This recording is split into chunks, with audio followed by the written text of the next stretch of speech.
Going to kick on now. Core training for combat sports. A little bit like the plyometric workshop. It's going to be a very short theory and the science behind it and the different challenges that we face when doing core training with our athletes. And then we're going to get mostly stuck into the practical. So we're going to learn the importance of core training in combat sports. We're going to discuss different challenges that our athletes are facing when developing core strength, and then we're going to learn and practice the boxing science way of core training. Now, there are many different ways to train the core. Yeah, there's hundreds, if not thousands, of different exercises to improve strength and stability of the core. These are just methods that we use. Okay, so different S&C coaches might think differently. We're just sharing the methods that we use at Boxing Science. Remember what I said yesterday? What's the most important physical contributor to a punch? Trunk thickness. Jump. Yeah. Big bench press. Big. So yeah, trunk mass. Okay. So trunk mass is the most important physical contributor to a punch. So we're using Golovkin as an example again. It's really thick around his core. Isn't like kind of sunken in. Really ripped abs. It's really like kind of strong and thick around his core. And these are this is data taken from MSc research. So what we've got down the right side is core mass. Then we've got down the left axis is med ball punch throw, so in meters. So you can see that there's a strong correlation between core mass, trunk mass, and how far they could throw the medicine ball. And just a reminder, that picture of Jordan going through like with his weight difference between December 2015 after 2 training camps with Boxing Science through to October 2018, he's lost 5 pounds. But you can see that it's gained a lot of muscle mass. Okay, 1.7 kilos of muscle mass, 0.8 in particular around his trunk, around his core. Talking about the kinetic chain, about how force is generated from foot through to fist, and we need to leg force, hip and torso rotation is key. And if we're not strong and mobile and be able to transfer that force through our core, we'll lose that energy. We'll lose that energy going through to the fist. This is kind of what we base our core training around, 21st century core training. So yeah, this is something that I've been like kind of following for years really, from like looking at T-Nation. Anyone read T-Nation? Yeah. Yeah. Yeah. So yeah. So yeah. So loads of great training articles back in the day. I haven't been on it in quite a while, but this is like kind of what I got from it, and it resonates with the work that we do now at Boxing Science. So you've got 4 key movements. You've got rotation, lateral flexion, extension, and then hip flexion. But as you can tell, that they've got anti in front of them, so resisting that rotation, resisting lateral flexion, resisting extension and flaring of the rib cage, and then hip flexion with neutral spine, trying to flex at the hips whilst keeping your shoulders back, keeping your back straight. So here's our core training philosophy. Like I said, quite similar to the plyometric journey, where we're building them foundations of being able to control force, and we're transferring that through to more explosive movements. So we've got stability first.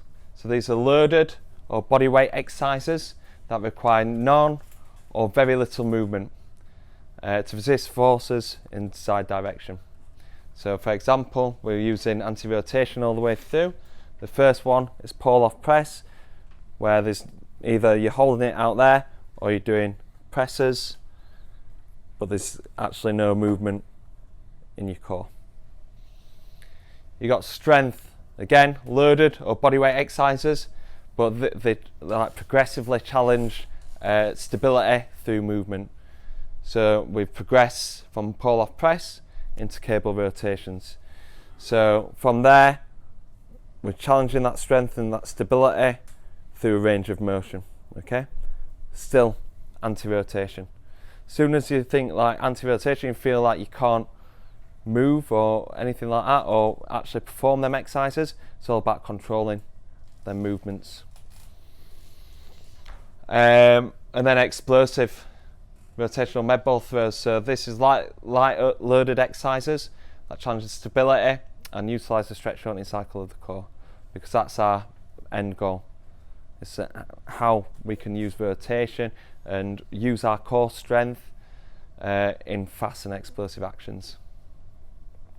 So rotational med ball throws, that's anti-rotation because we're catching it, and if we don't have that strength and that stability, we're going all the way back there, using probably muscles in our lower back, super compensating, dipping our hips or whatever, and it's not like a control movement. Whereas if we're strong, we're catching the ball and we're throwing it back out nice and explosively. First one, anti-rotation. So we've got pull off press, so we can either use a band or we can use a cable on there. We're going to bring out the band, line with our sternum, shoulders back, knees slightly bent, and we're pushing out and bringing it back in. Okay, shoulders back and down. What you're likely to see is wanting to shrug up our shoulders, use these strong shoulders all the time. If you keep your shoulders back and down, you should feel it in your core a lot better. Find it hard, get a little bit closer, less tension on the band. If you find it easy,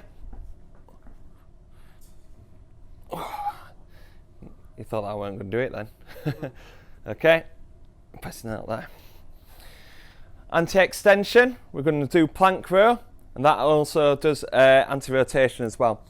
So going press up position, feet hip width apart, and we're touching opposite shoulder, hand to opposite shoulder,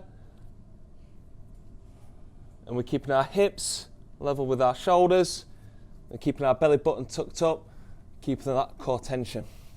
Now, why do you think that goes into anti-rotation as well? Yeah, resisting that drop, resisting that rotation. So a good cue would be to put a foam roller on your back and trying to stay as still as you can. And then I'll show you a couple of progressions of this. If you find it easy, take your feet in. See, that's a lot harder there. You find it hard, take your feet a little bit wider. The main thing on this is to get your shoulder level right. You'll find a lot of people will want to start out here. There's putting too much kind of leverage on your shoulders there. A lot of tension coming through front of your shoulders. That's what the boxers will always want to do. Let's take the shoulders out of the equation. And reach over. And you're kind of working your core a lot more. And a few little progressions for you. You can touch opposite. Same. Knee. And then you can bring through. You can give them a go. Farmer holds, you can just stand there with a kettlebell. Good for grip strength as well. Shoulder strength, keep your shoulders back, and basically try and stay as upright as you can. Hold that for 20 to 30 seconds. Then you can do farmer walk. Like you're doing big shop at Asda or something. Yeah, that's it. So just hold it out to the side, not holding it too close, keeping your shoulder blade back, and try and stay as upright as you can. Next one is iso holds. Do it long ways, and then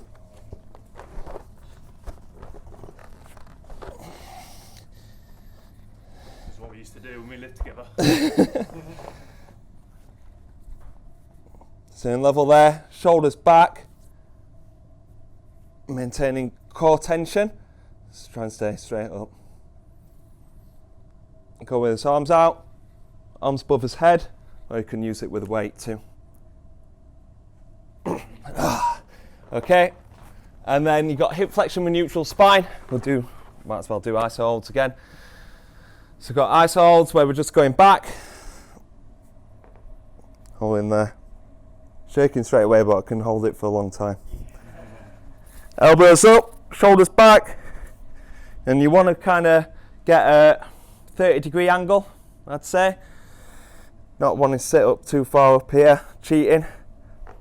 Go all the way down. As soon as you go too far back, you start compensating using your lower back muscles. Pin them shoulder blades back to make sure you get that straight back. Then you can advance it, bring your arms up. You can use a weight, then you can do little pulses, little rotations. Have a play about with that. Hands like that, shoulders back, and just twist these hips there. I don't feel it in there. Yeah.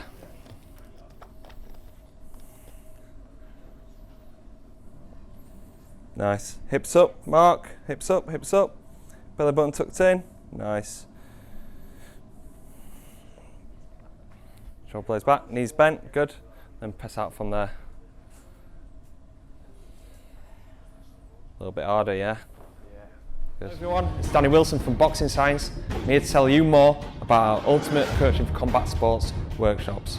If you're a boxing coach or fitness trainer wanting to get the most out of the athletes, or maybe you're an athlete that are wanting to know more about the sports science in their training, well, these workshops are definitely for you. So we provide educational and practical workshops about the sports science behind boxing and combat sports. We take the complicated science and deliver it in a way to get practical learning experience for you to apply to your athletes in any training environment.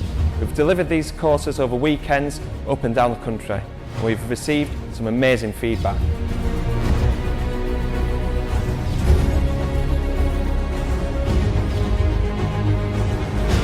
Please visit our Eventbrite page at boxingscience.eventbrite.com to get your ticket today.